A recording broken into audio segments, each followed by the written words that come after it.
Hello and welcome back to Inquisitor Martyr.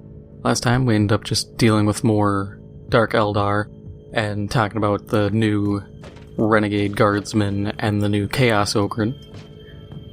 And now we'll just jump back into fighting more of the Dark Eldar.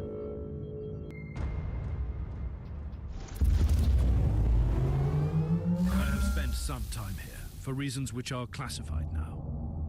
These silent, empty corridors were unsettling back then, and they are still unsettling now.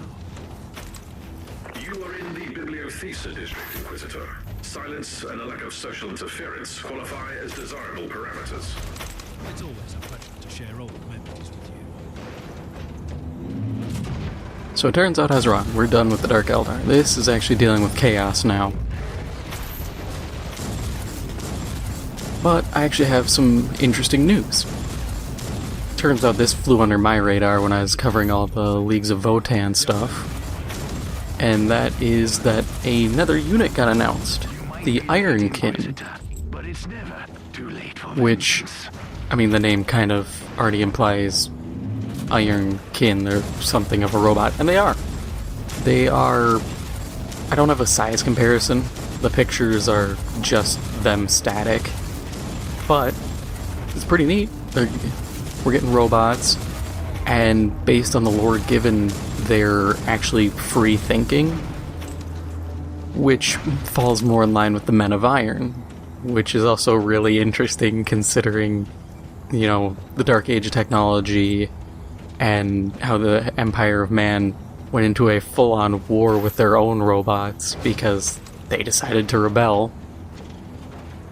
But these Ironkin seem to be treated as equals as opposed to simply slaves or laborers, which is really interesting. It adds a fresh dynamic to everything.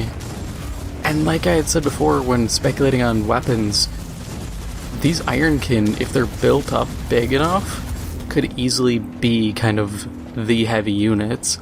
Or we could be seeing something, I would say, in lines of like how the Tau have like the Kroot, and Ironkin could be just an alternative for armies, which I think is really cool. You know, do you run part Ironkin? Do you run all Ironkin? What are going to be the upsides and downsides of that? Because we don't have any information regarding their stat line just yet. But I think it'll be interesting. And they look pretty cool. They do remind me of, you know, the Men of Iron that you do sometimes see. There was one included in the, I think it was the Blackstone Fortress set, which was a very interesting thing to see, because that Man of Iron survived the Dark Age of technology and had been traveling ever since. And that's something I just think is interesting, and you could almost see, I definitely could see, because there has to be more than just that one Man of Iron left. I could see them kind of gravitating towards the Leagues of Votann, being like, oh hey, these guys treat robots correctly, I'm gonna go see what's up with them and maybe join up. But that's also gonna, I can guarantee at this point, if the Votann cores weren't putting the Adeptus Mechanicus at odds with the Leagues of Votann, this is gonna do it. It's gonna be one of those things where the Empire's gonna be like, hey, distant cousin, and then seeing all the robots being like, oh, heresy. I see what's going on here. And that's not gonna be a good thing. Don't mind me, archivists, just destroying your archives. Just a thing we casually do in these parts.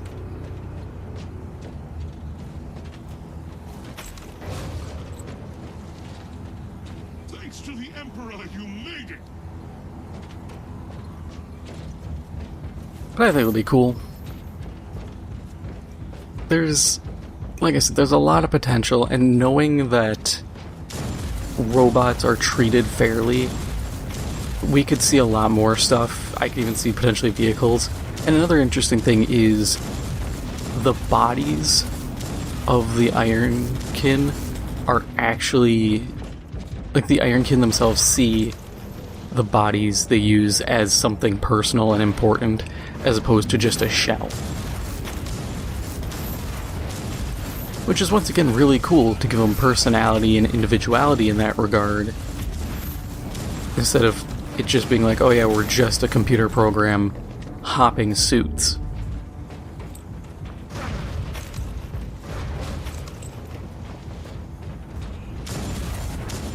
And another thing that was mentioned that I thought was definitely interesting is, this is lore I missed. This came out a month ago, and I had just somehow completely missed the train on this one. But the Hearthkin, the actual people, the squats, whatever you want to call them, they're all clones. Kind of. The way it's worded is really weird, I'll be honest. It's kind of... honestly, it is poorly worded. Because it's... I think it's labeled a clone scheme. What it is it's effectively the current members of the League of Votann. They're all clones of the original members. But instead of being one-to-one clones, they're all modified. Which comes off less as a clone and more of a genetic template.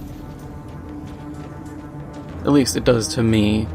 Because a clone, in my eyes, is a one-to-one or as close to recreation of the original in an attempt to recreate the original. You know, if you're trying to get something different, you're not exactly cloning, you're just copying and modifying.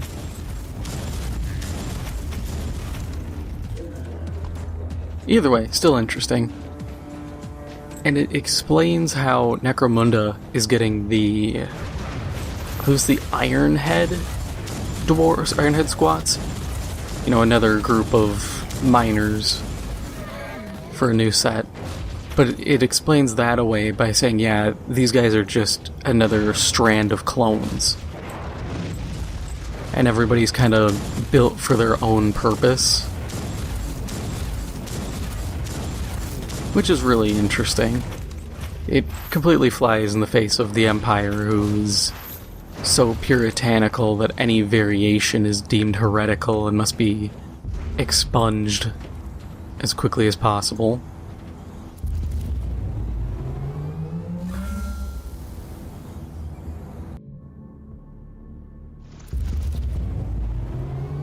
This used to be a thriving capital. Now there is nothing left but ashes. That's not entirely true. The majority of the local population is deceased or missing, but the bioscanners have located a large group of survivors. Their numbers are dwindling, though, following a perfectly regulated pattern. Strange. It makes sense. Magos. I have analyzed the operations of the traitors, and their attack against the Nereus III is an odd one. It's a backwater feudalistic planet, lacking any military, logistical, or economic importance. From their perverted point of view, there is only one important resource here. Exactly. For their unholy rituals. You should rip them apart before it's too late, Inquisitor. This time, your bloodthirst is perfectly appropriate thought.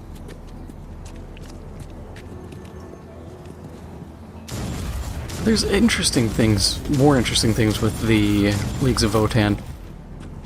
Not only are they cloned, somewhat modified clones, their souls are apparently modified or engineered. It is a little peculiar, but still interesting. They can access the warp without having the same issues that the Empire of Man does, which is pretty huge. It might be because of the whole engineered soul thing, since they're not psychic blanks. but they seem to be the next closest thing. And that's really big because Psychic Blanks could effectively negate some aspects of like Psychers and stuff like that. They can also affect the psychic interactions between Tyranids.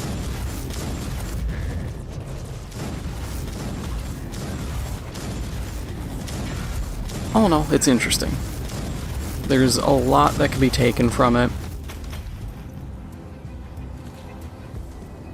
The way they're like modified for things, like I had said, they're all modified for different situations, but they also don't see it terribly. They actually take it as kind of a badge of honor to be different, which is cool. Makes you wonder, in terms of like tabletop, how that's gonna play in. Are we gonna see like a general combat strand, we'll say, and then you can get, as a piece of war gear, effectively a genetic modification that gives you some bonus? It would make sense. You know, this way you can tweak your units how you feel.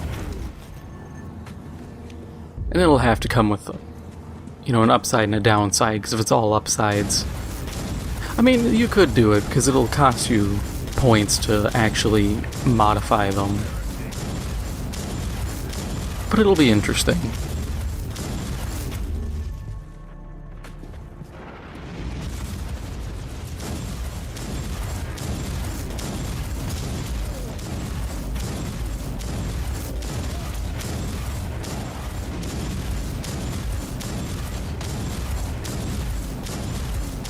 I've said it before, the Leagues of Votann are shaping up to be real interesting. I guess my question is this an attempt to kind of just do something new? Is this an attempt to kind of break away from the degree of grimdark? Because I don't necessarily have a problem with that. Since, like I've said before, the level of grimdark in 40K went from, oh, you know, it's bad, you know, bad things happen, to mustache twirling, snidely whiplash kind of stuff, where the evil kind of loses itself. I mean, a good example, I know some people are gonna not agree with this, is, I'd say, The Witcher or Stalker. They're bleak, they're dark, they're depressing, there's a bit of hope. I hit the wrong button, that's why my staff was different. But there's still believability to it all. You know, The Witcher, monsters exist, werewolves, and all these undead creatures, and they attack people, and it's terrible. But it's not, you know, comical, like we've seen with 40K, with just how some of these factions are at this point. You know, Chaos, effectively. And the Empire, they're kind of mirror images of just being comically evil.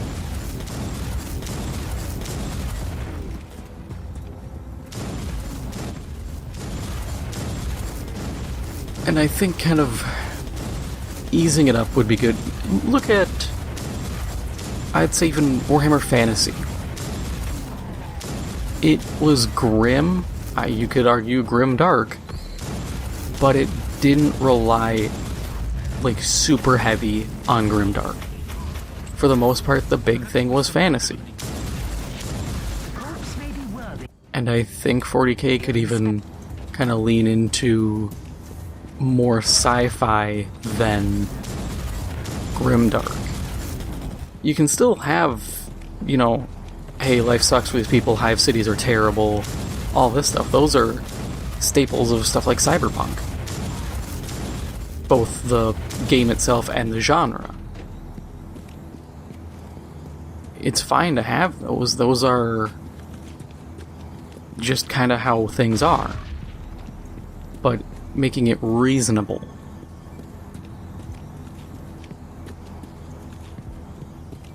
I mean, you can't get rid of stuff like the skulls everywhere. That's never going away. Honestly, I wouldn't want it to.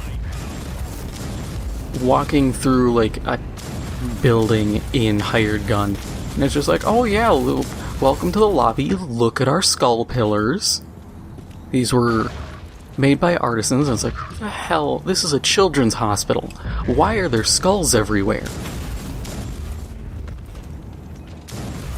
You know, that kind of stuff.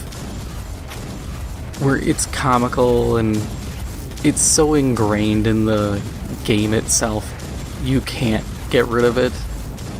And I feel like any way to get rid of it, it just wouldn't be as fun. Yeah, you could have statues of Space Marines everywhere and engravings of the Emperor, but that hammers home more of the theocratic side of the Empire, as opposed to just the, hey, everything sucks, we use skulls to fly around and do things, you know, servo skulls. That kind of stuff is hilarious at this point. Mostly because it's just the skulls.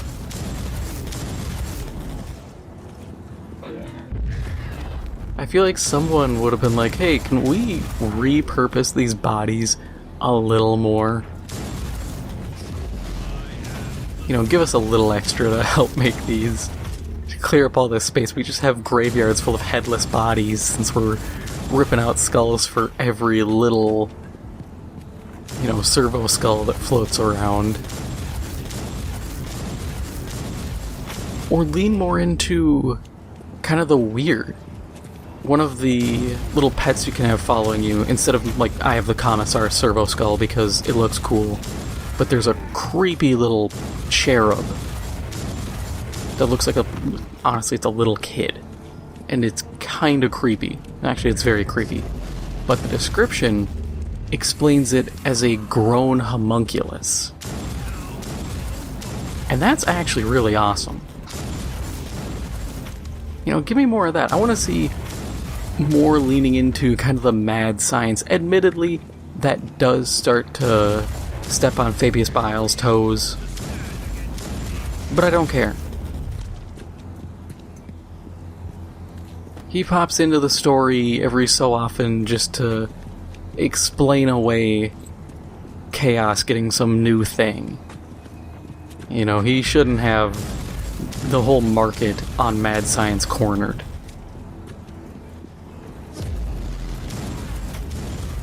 I feel like they give Abaddon more attention, and he just sucks. His whole thing is leading Black Crusades constantly and being the guy left in charge of the Black Legion because Horus had to go up and die.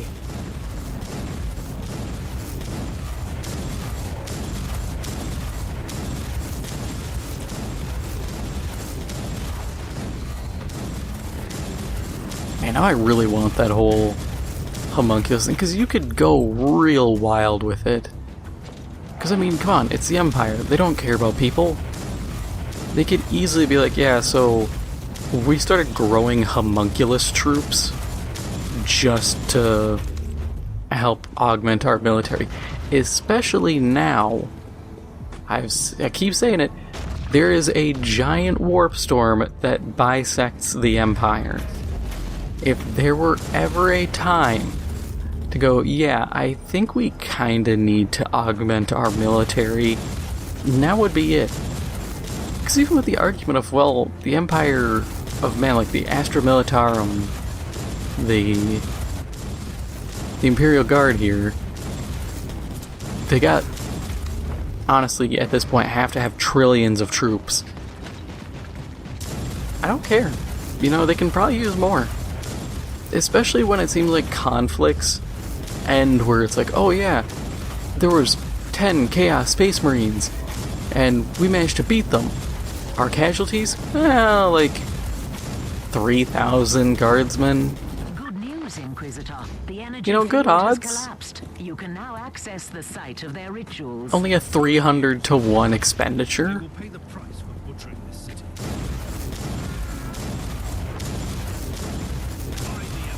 A demon was bound. With losses like that, you kind of have to say, okay, somebody's got to start doing something different. Why this And I'll keep saying this too. You got Call remaking Space Marines.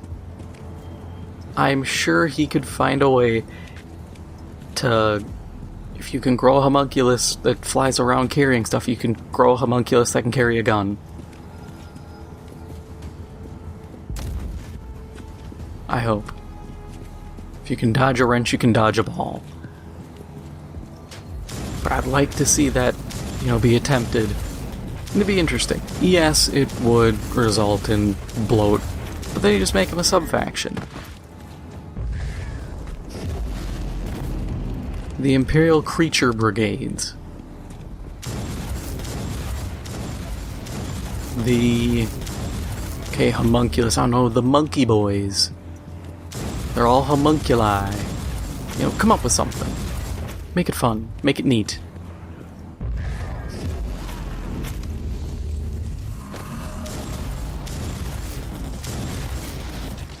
What role would they fill? I don't know.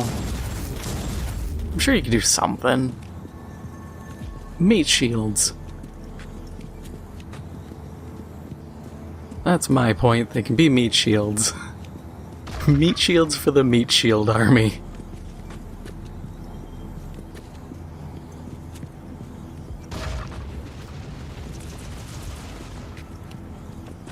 I took the wrong direction. I was hoping there was a back path along here. I'll just keep running. There has to be a way through eventually.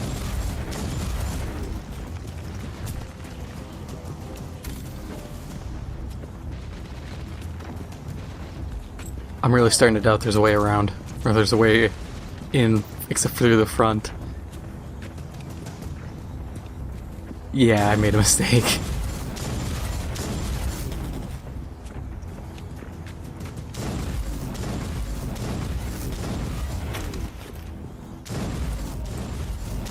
Or, this would be cool, bring back Psi Titans. Which, that's kind of a deeper cut. I'll actually go into that in another time, because that has to deal with psychic blanks, and it's a whole song and dance. But for now, they're pretty neat. They would be a really cool thing to see again. There's a lot of cool stuff that could be brought back. Can't see Leagues of Votann using it though. I don't even know if they're going to have Psychers. My guess is they won't have Psychers, simply because if they're already finding ways to kind of circumvent, the hazards of warp travel, they're probably... if they're pseudo-blanks, then they wouldn't have the ability to be a Psyker. Hey, to the loot chest.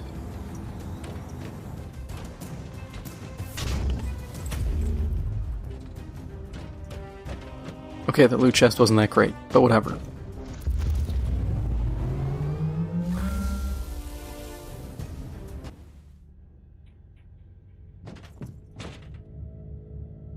And that is all for now. If you enjoyed this episode, make sure to hit the like button, it helps out the channel a lot, and if you haven't already, make sure to hit the subscribe button. Thank you for watching, and I'll see you in the next one.